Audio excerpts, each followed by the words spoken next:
Somebody 2,000 years ago can write something.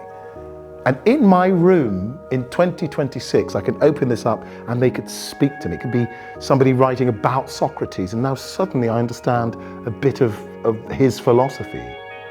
That's magical, and machines can't do that until we invent the time machine, which is shortly to happen at Oxford Brookes.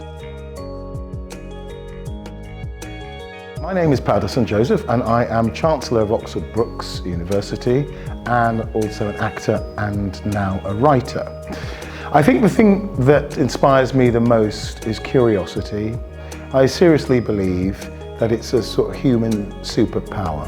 The atmosphere is one of, it's like an electric curiosity and sort of openness out there, and it's a beautiful atmosphere to be amongst.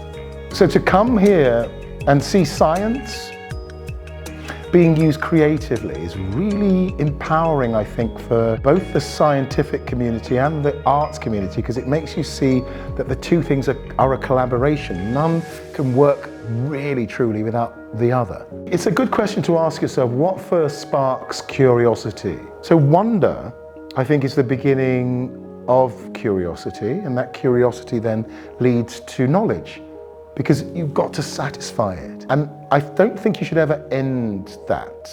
It was just lovely to see kids through the day. They were all engaged. That's what was great.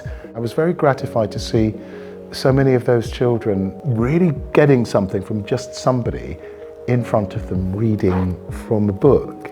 And I thought, no, we've not lost them. It's just that we just need to make the effort to reintroduce storytelling in a very analog, human-to-human way, because children want it.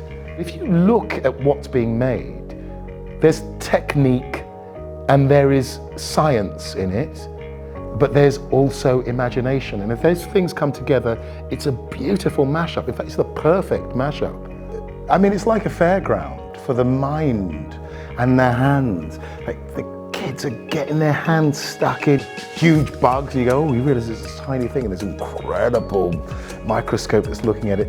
There's a huge horse down there with a skeleton on it. Don't know what it's doing, but I'm obviously drawn to it, going, what's that? You practically have to drag me out of the room at that point. And then you've got someone, sort of professor of AI, and he's made this sort of ceramic plate, this beautiful ceramic plate with all the sort of journey that he's been on in his life.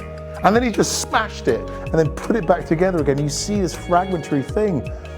And he's basically saying, life is about going, oh, all these different bits. I don't know what it all is, but when it lands, it seems to have its own sort of patterns. Here's a man who's very orderly. Here's a man who knows exactly what science is for, at the cutting edge of artificial intelligence, saying, yeah, but it's all about playing. It's all about not pre-planning. It's all about the mess. And I think a life is like that, and I think a good life is like that, and I think a really good exhibition is like that, where you go, I've seen so much, but it will coalesce. It will coalesce at some point into something for those kids down there. I met a family. The mother had taken her kids for the last 3 years. They're only 10 and 8, but they're super keen on all of this. They're most likely going to be scientists because they've seen that there's play within it, that there's creativity within it. And I think that those two things should never be separated, and when they are, we lose something of ourselves, I think. We should always keep creativity, imagination and wonder connected to our science.